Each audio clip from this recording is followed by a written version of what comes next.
Please welcome to the stage Vladimir Petrov with Apache CloudStack Volume Encryption. Thank you. Thank you, Steve.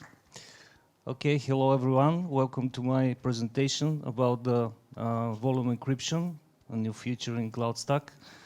But first, a few words about me. I live in Sofia. I have two boys. I work as a software engineer in test at ShapeBlue. And I have more than 20 years professional experience in the IT field. I started as a system administrator, and then I moved to the quality assurance. And I work almost 3 years for ShapeBlue now, and on CloudStack. So here is what I'm going to present today. First of all, introduction to the volume encryption as a feature, what are the requirements, some more technical details, which operations are supported and unsupported, how to prepare the hosts for this feature, and the service and disk offerings, and then QA session. Okay, so as I mentioned, it is coming in the next release of CloudStack. It was created by Markus Sorensen from Apple and Suresh from ShapeBlue. And the idea is the whole operation to be transparent to the guest OS. Some vendors might require a different approach. If they don't trust their cloud provider, they can do the encryption themselves, but it's this way is much easier to do it because it reduces all the complexity. We'll see later why is that. Okay, so both root and data volumes can be encrypted, and any combinations of this, like you can have only root or only data volumes encrypted, it's up to you. And implementation is done in two parts. One is the API and UI changes, and on the other hand, we have the storage driver, currently only for the Scale I/O or PowerFlex storage. And I should mention that this is the first phase of implementation, so it has some limitation, but still working pretty fine so far. Okay, the requirements is KVM hypervisor, because this is one of the limitations. We currently support only KVM. Also, there is a requirement of the QEMU EV version, and the QEMU version should be the EV version, because only this is supported for them. And supported storage types currently are what you can see: local storage, NFS storage, PowerFlex, again with a different storage driver. So you need to prepare a little bit more if you're using PowerFlex, and shared mount point. For the others, it's working out of the box. You don't need anything more to prepare on the storage. Okay, the technical details. This whole idea, the idea of the feature is to simplify the process of keys management and to reduce the complexity from having to store them yourself and manage them. This is all done automatically by CloudStack. The passphrase is stored in the database. It's encrypted with the standard configured DB encryption algorithm, so it's up to you to choose which one to use. And for QCOW2-based storages, QEMU image is used to set up the file, and we are using Lux encryption, version 1, by the way. I will mention that later. For block-based storages, currently only Scale I/O is used, the crypt setup utility. which formats the block device, and again using looks, but for template copy, again QEMU image is used. And the used cipher is XTS AES 256, which is a very good proven industry standard. Okay, so supported VM operations, because as I said, there are some limitations, so I will show you some of them. We can do these basic operations, starting, stopping, reboot, etc. But yeah, there are some limitations, like mostly snapshots are not supported yet. There should be some more work done there, and it's probably for the next phase. And regarding volume operations, we have support for attaching, detaching the volumes and volume snapshots on a stopped VM, and revert to snapshot, resize, and delete. And about the unsupported volume operations, it's maybe it's common sense, but you cannot download encrypted volume, which kind of makes sense. You cannot migrate, which probably could be improved in future.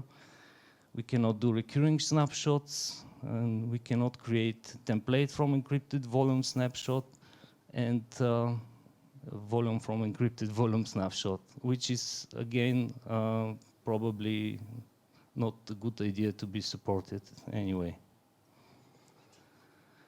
Okay, how can we prepare the hosts? It's kind of easy. We should just remember that we have to use QEMU EV version, and the version should be more than 2.6. So in this example, we are using 2.10, and it's a simple command to install everything on the hypervisor host, and then we need crypt setup installed. And there is one optional step we can do. If we don't do that, some operations might be really slow, like starting a VM could take more than usual, more than twice, or even slower. So it's a good idea to use these packages, to install them to get better entropy, and that will speed up the things. We learned that the hard way. And then restart the agent. That's all we need to do.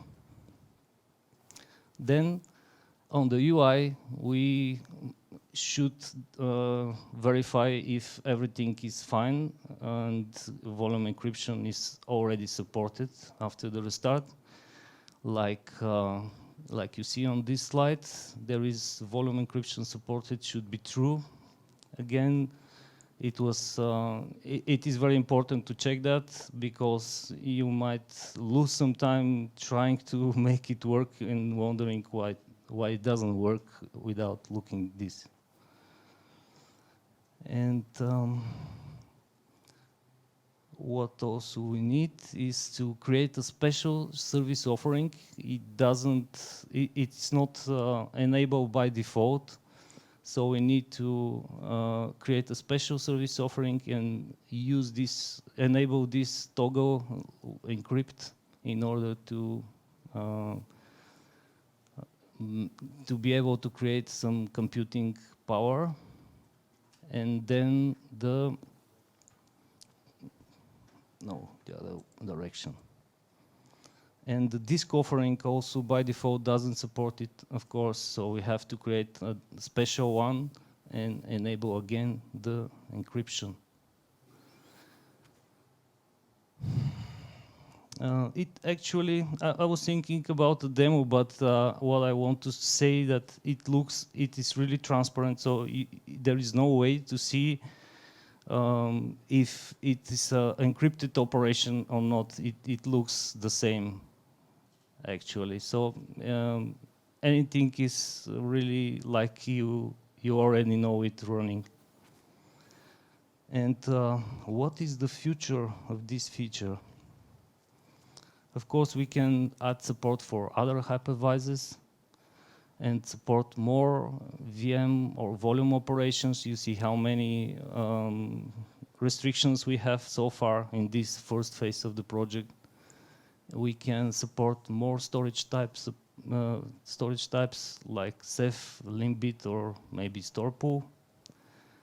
And yeah, it would be good probably to have visible in the UI somewhere if the volume is encrypted or not. We currently don't have it, so it's kind of hard to say if it's to distinguish the volumes which are encrypted and the ones that are not. And we can add support for LUKS2 encryption because some newer versions of the tools are already supporting that. So in some point of time, there might be some incompatibilities between them.